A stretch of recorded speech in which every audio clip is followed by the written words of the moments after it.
Well, you're very welcome to our Talking Dogs end of year review as we look back on the last 12 months on the Irish Greyhound tracks. And Ian Fortune, what a year it was for Irish Greyhound Racing. Yeah, great year again. Memorable performances from start to finish. You know, the season just seems to get longer and longer. Yeah, like we're going to be talking about the first classic of the year in early March, and you know, when we're filming this, we're into December now, and we've just seen the last classic. So it's a long year, but yeah, it's great. It's great to look back on these races because, you know, March seems a long time ago now. Yeah, it's a great time of the year to look back. And you mentioned that first classic. It was the Juvenile race down in Tralee, and it was a local winner. Yeah, not for the first time. Liam Dowling obviously does target this. A lot of his dogs do their schooling around there. And we unearthed a bit of a star at the time, Ballymac Marino. Really did sort of grow into himself through this competition, beat Teresa Mendoza in the final. Just a terrific start to the year. So many good dogs have come out of this competition through the years, and this year was no exception. Yeah, Ballymac Marino was the winner, and here's how he done it. All in the hairs running for the final of the Greyhound Juvenile Classic in 1 hour. Mystery 2, Ballymac Marino. 3, Teresa Mendoza. 4, Sally Nolly. 5, Dramana Boy. 6, Hot Magic. Where we go for the big one in Tralee, and as expected, Hot Magic breaks well on the outside, but it's Ballymac Marino who hits the front early this evening, and out in front, Ballymac Marino from track 3, Teresa Mendoza. We've got a battle on our hands now as they turn down the back straight. 2, Ballymac Marino out in front from 3, Teresa Mendoza, then comes 5, Dramana Boys. They race down towards the third bend. What a race here. 2's got a length and a half advantage on 3, but to check back slightly, you can forget the rest as they turn for home now. Track 2, Ballymac Marino trying to make all from 3, Teresa Mendoza as they're racing down towards 3, will not get caught. Ballymac Marino the winner from 3 and 4. What a race. Ballymac Marino, the winner of the Juvenile Classic in 28.09. What a performance. The second classic of 2023 was at Mullingar, a proper test for a greyhounding Fortune. It was the Racing Post Greyhound TV, Irish Cesarewitch, and a very worthy winner. Yeah, Bobsleigh Dream had won the Ledger obviously in tremendous fashion the previous November around Limerick, coming from a mile off the pace. She had then gone very close in the Winter Racing Festival, and for her to come back and win another classic was, yeah, truly fantastic. She really did take to Mullingar.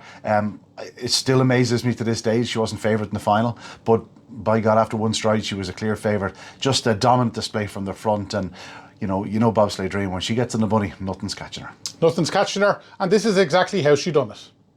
Starters happy, the hair's running for the RPGTV Irish Cesarewitch at 2023. 1 is Fate Point David, 2 Peachtree East, 3 Magical Mary, 4 Bobsleigh Dream, 5 Jack Jacob and Bella, and 6 is Killahan Shani, and 4 Bobsleigh Dream out very fast with 6 on the outside, then 2, 3, 5 and 1 into the first bend. It's 4 Bobsleigh Dream from 6 Killahan Shandy, and then it's 2, 3, 5 and 1 down the back straight, and Bobsleigh Dream is setting sail for home. We know this girl stays. Bobsleigh Dream is still a couple clear from Killahan Sydney, and the rest look out of it, but into the final bend. 4 Bobsleigh Dream makes all. What a win. 5 Jack Tavern Bella flying home, but too late, and 2 Peachtree East stays on for third. A great run by Tony Bourne's dog, but it's all about Bobsleigh Dream in a time at 32.79. Our third classic of the year was the first classic in 2023 at Shelbourne Park. Ian, it was the Easter Cup, and it was a final that Graham Holland had 4 of the 6 finalists. Yeah, not for the first time in his career, it has to be said, but I think the right one won it. Swords Rex is a superstar. I think history will be kind to him. I think we'll look back at him and go, it's actually pretty remarkable what he achieved. Yes, he could have won 2, 3, maybe 4 more classics, but this was his second classic, having won the Kirby Memorial the previous year. He came back, and yet this wasn't the best we saw of him in 2023, and yet on the night that mattered at Shelbourne Park, he was pretty much paw perfect. They set him on the road to a wonderful English Derby campaign, and of course we saw him go close to the Ledger at the end of the year. But this was Swords Rex in his pomp, and as I said, a dog that in years to come we'll be looking back and go, God, he was a bit special. Yeah, a bit special. And here's how he won the Easter Cup. And there is the bell, the 2023 Bresbet Easter Cup decider. 1 Swords Rex, 2 Trinity Junior, 3 Bocco's Crystal, 4 Galloping Sydney, 5 Romeo Magico, and 6 Toolmaker Wild. Hair up behind traps.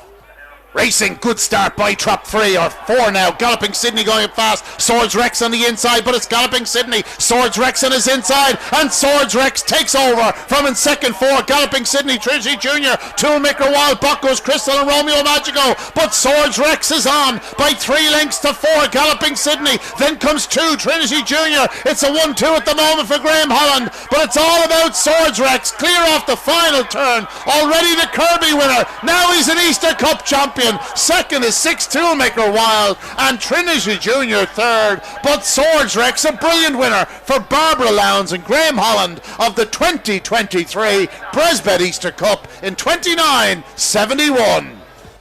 And so we move on to the 2023 Conanani Kirby decider down in Limerick. Ian Fortune, this competition has taken off over the last number of years, and 12 months on after Swords Rex won it, Holland done it again. Yeah, he certainly did. Clonbrien Treaty, a dog who was very lightly raced going into the Kirby. He'd started off in an unraced stake here at Shelbourne Park, was missing the kick most nights in that unraced stake, but did show loads of boot. Again, grew into himself through the competition, and come the semi-final run, huge display from him. At the time, there was a lot of talk about how can he win from Trap 1, and he was going to edge off, and he did all that and still won. We thought at the time he was going to go on and be an absolute superstar. Just got a little bit lost in the middle of the year. It's one of those competitions where it probably does take a fair bit out of a dog, and I think we only saw him coming back to himself towards the end of the year. We'll get to him again, I'm sure, but no, Clonbrien Treaty, a brilliant winner of the Kirby, and of course a great winner for Graham Holland, but a special winner for the Murphy clan. These are real Limerick people. He's named Treaty for a reason. You know what I mean? This was after one of Limerick's All-Ireland hurling successes. He was named, and another famous night in Limerick. Clonbrien Treaty won 2 classics in 2023. This is how he won the Kirby. 1 Clonbrien Treaty, 2 Hovix Tommy, 3 Scaglietti, 4 Gaytime Hugo, 5 Right Hope Beach, 6 Bogger Lucky. We're away in the Kirby. It's 3 Scaglietti that leads from 1 Clonbrien Treaty, Gaytime Hugo as they move through the opening couple of turns. Clonbrien Treaty is threatening to pull away from the field at the far side of the Kirby. It's 1, a big gap to 6 Bogger Lucky as they go to the penultimate turn.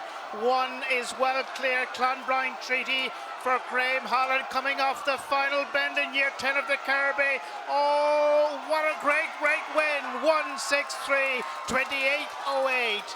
Right, well, they're the first 4 classics of 2023 covered. And Ian, when they join us again, we'll be looking at a few more.